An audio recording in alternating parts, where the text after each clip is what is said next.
Le mani, raga! Le mani! Le Boschi! La prima squadra gestita interamente dai tifosi. E non c'è un presidente che decide per tutti perché c'è i soldi. La repressione batteva forte, queste regole non ci piacevano, volevamo essere liberi, spontanei e auto-organizzati. Sono i miei legami, è la mia militanza, è il mio modo di andare allo stadio, è il mio modo di provare a rendere la città un po' migliore di com'è.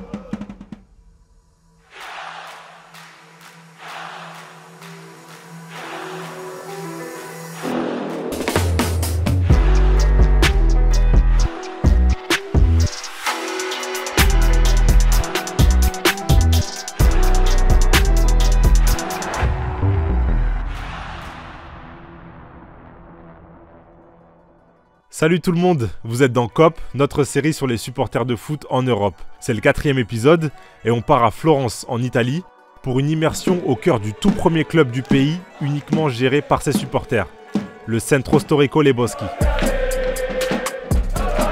C'est un petit club de 6e division, mais ses ultras sont les plus chauds du foot amateur italien. À l'heure où les équipes de foot sont gérées comme des entreprises, Les Boschi est aussi un club anti-foot business. Je vais vous raconter comment il est devenu le club d'une communauté avec sa propre identité qui se bat contre le surtourisme et la gentrification. Et comment toute cette histoire est partie de la criminalisation des supporters il y a 20 ans.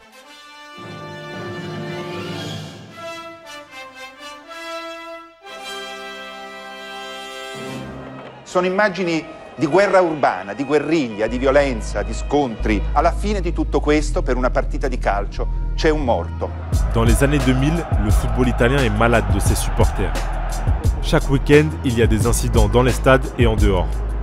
Des supporters de Naples envahissent un terrain, ceux de l'Inter jettent un scooter en pleine tribune et un fumigène sur le gardien du Milan AC, et des groupes de la Roma et de la Lazio s'affrontent en pleine ville juste avant le derby de Rome. En 2007, 2 drames marquent toute l'Italie. En février, un policier est tué en Sicile lors d'affrontements entre des supporters de Catane et ceux de Palerme. Et en novembre, un ultra de la Lazio est abattu. Gabriele Sandri, 28 ans, est tué par la balle d'un policier qui tentait d'intervenir lors d'une dispute entre ultras de la Juventus et de la Lazio. Pour lutter contre cette violence, le gouvernement italien décide de s'en prendre au mouvement ultra, en lui imposant des mesures strictes. Tu dovevi associarti a un club ufficiale, se no non potevi accedere ai biglietti, non potevi andare in trasferta, dovevi dichiararti chi eri, a chi eri associato e noi queste regole non ci piacevano, volevamo essere liberi, spontanei e auto-organizzati. Nicolo est un ultra de la Fiorentina, le club historique de la ville de Florence.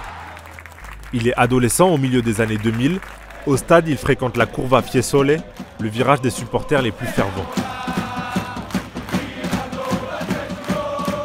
Il nostro gruppo a un certo punto viene represso, viene diffidato, arrivano una decina di diffide alla polizia, iniziavamo ad avere molta pressione poliziesca addosso, ci seguivano, ci chiedevano chi eravamo, lo sentivamo come molto soffocante, molto opprimente. Nel momento in cui le leggi cominciano a inasprirsi nei confronti degli ultras, io personalmente decido di smettere perché non mi ci ritrovavo più, per me erano tristi e privi di emozione.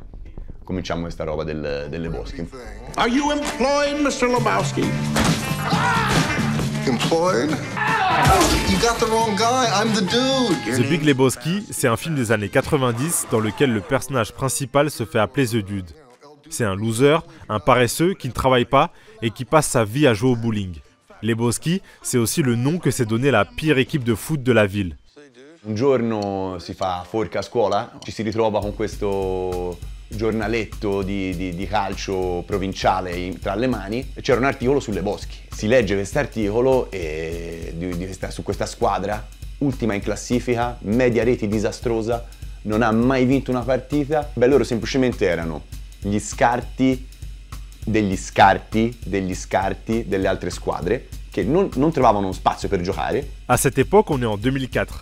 Duccio est un adolescent qui a beaucoup de cheveux et avec sa bande de potes, il décide d'aller voir un match de Les Boschi. Arriviamo a partita già iniziata, si stava 3-0 per gli avversari ovviamente, e finisce la partita, noi tutti felici di aver cantato, arriva la squadra sotto la curva, invece ci vengono a chiedere se eravamo lì a prenderli per il culo e noi facciamo no, assolutamente non siamo qui a prenderli per il culo, noi siamo qui perché da oggi siamo i vostri ultras e vi seguiremo ovunque, e così è stato.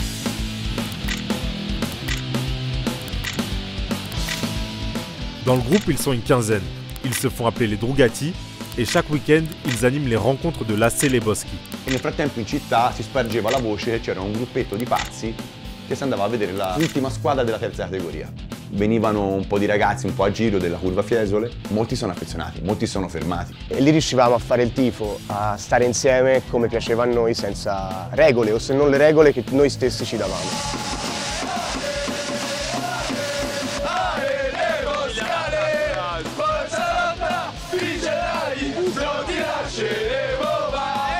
Ce qui n'était qu'une blague au départ devient plus sérieux. Les ultras sont de plus en plus nombreux et en 2010, ils décident de reprendre l'équipe. Una riunione in un barrettino nostro del centro decidemmo appunto di fondare il centro storico Leboski, la prima squadra gestita interamente dai tifosi. L'AC Leboski devient le Centro Storico Leboski, en référence au centre-ville de Florence, d'où sont originaires les fondateurs. Pour le modèle, le club s'inspire de ce qui se passe en Angleterre. Au début des années 2000, des supporters qui ne se retrouvent plus dans le foot business créent leur propre équipe.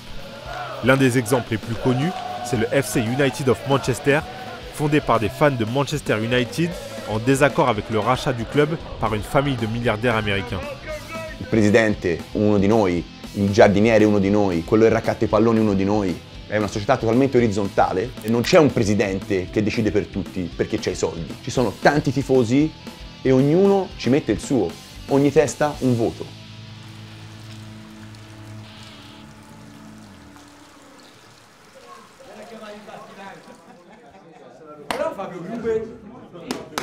Là, on est dans le vestiaire de Leboski.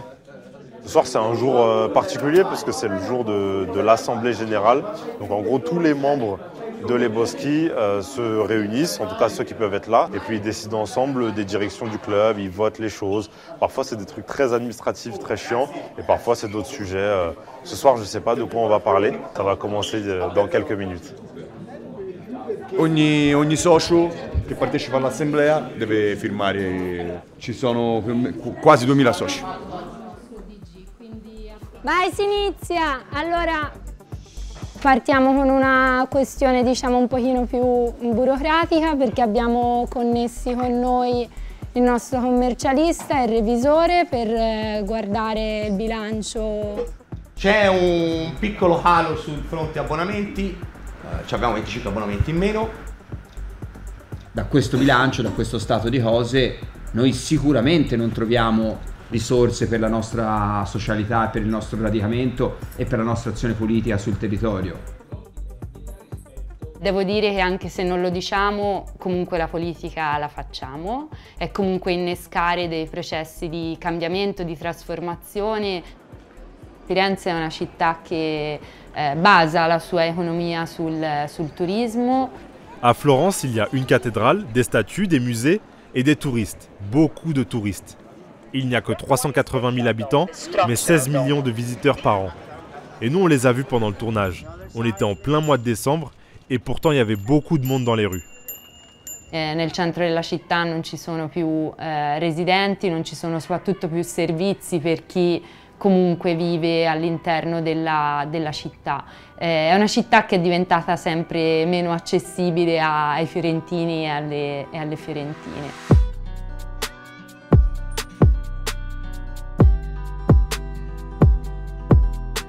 Questa è Piazza Tasso, il cuore popolare del quartiere di San Frediano.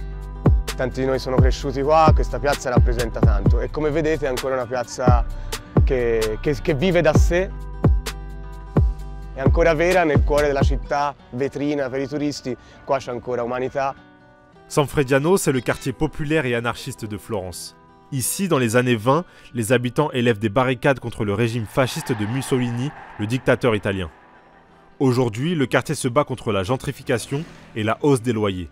L'un des symboles de cette lutte, c'est l'école de foot de Leboski. En 2012, la mairie de Florence cède un jardin, le seul espace vert du quartier, à un fonds spéculatif pour y construire des appartements de luxe et un parking.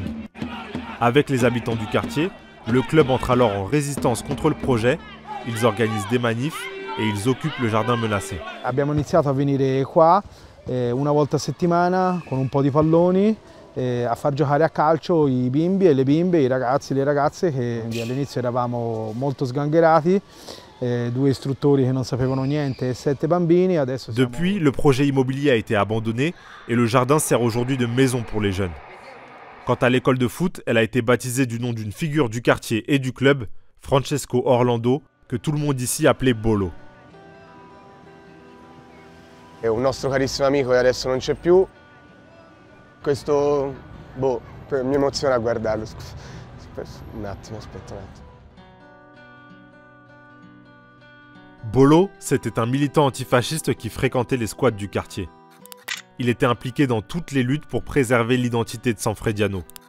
Il est décédé d'une overdose à 23 ans et à son enterrement, les ultras du club ont chanté pour lui.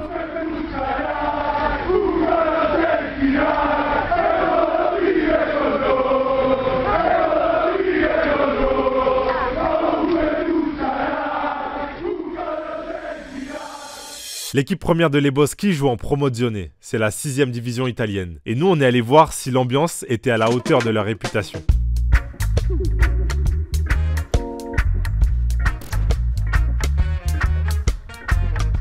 On va aller voir. Un petit stade du dimanche, quoi. C'est pas les grands stades italiens qu'on connaît.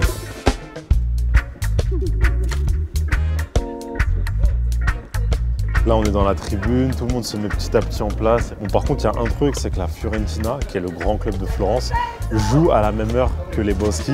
Et du coup, là, leur cœur est un peu divisé. Il y en a qui vont choisir de venir ici, et il y en a d'autres qui vont devoir aller voir la Fiorentina.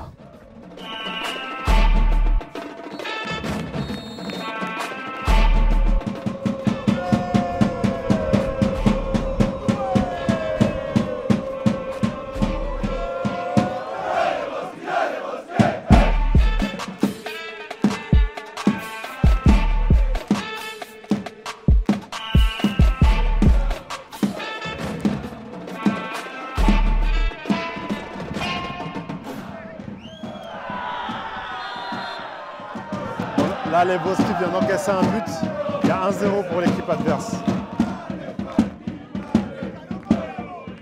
La domenica è il giorno più bello della vita, perché è il momento in cui tutti i cazzi, i problemi, il lavoro, menate, soldi, non esistono. Con i tuoi amici, le tue amiche, tutti insieme per una sola cosa, per il Leboschi.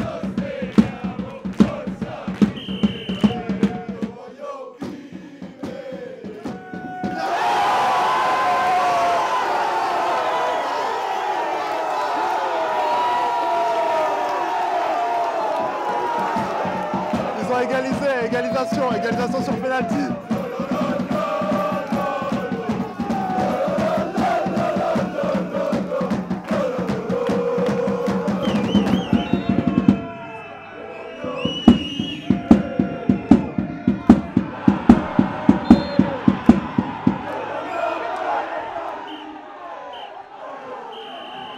Ce jour-là, Leboschi a perdu dans les dernières secondes du match. Mais moi, ce que j'ai compris, c'est que dans ce club, le résultat, c'est jamais le plus important. È incredibile come, essendo nati praticamente dal niente, ci troviamo a essere adesso la seconda squadra della città, con tanti tifosi, con i bambini che girano per la strada con il nostro stemma. Per noi è un orgoglio, ovviamente, essere parte di Firenze, essere parte della città, ma con la nostra identità.